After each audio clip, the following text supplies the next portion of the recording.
जय श्री कृष्ण।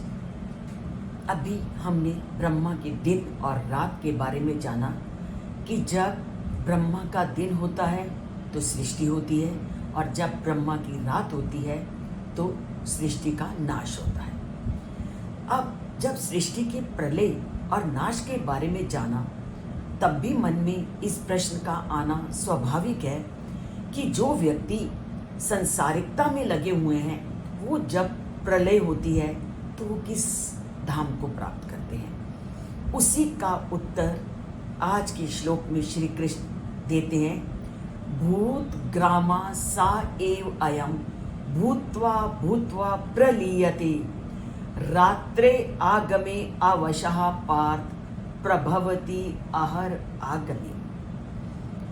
ये तो सत्य ही है कि जो ईश्वर भक्ति में लग जाता है वह संसार के आने जाने के चक्र से मुक्त हो जाता है, क्योंकि वह कृष्ण भक्ति से उस परम पिता परमात्मा के पद को प्राप्त कर लेता है।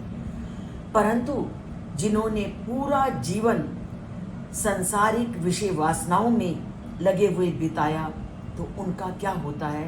वो क्या होता है? ब्रह्मा के दिन के आगमन के साथ ही असंख्य जीव पुनः जन्म लेते हैं।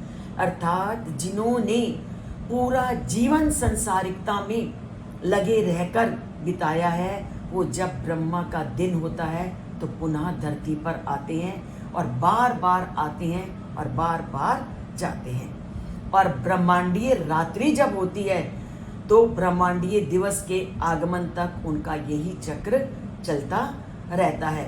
वे आते हैं, वे लीन होते हैं, पुनः जन्म लेते हैं। जब तक वे परम पिता परमात्मा की भक्ति को प्राप्त नहीं करते, उस ईश्वर की आराधना नहीं करते, तब तक निरंतर वह संसार के आवागमन के चक्र में लगे रहते हैं। तो अगर हमने परम पद को प्राप्त करना है, संसार के आवागमन के चक्र से बचना है, बार बार जन्म लेना और मृत्यु प्राप्त होना, इससे अगर मुक्ति पानी है तो उस परम पिता परमात्मा का प्रतिपल स्मरण करना और अपने मन को उसमें लगाना बहुत ज़रूरी है। तो जीवन से मुक्ति के लिए लगाते हैं उस परम पिता परमात्मा में अपने मन को और ईश्वर को प्राप्त करने का प्रयत्न करते हैं,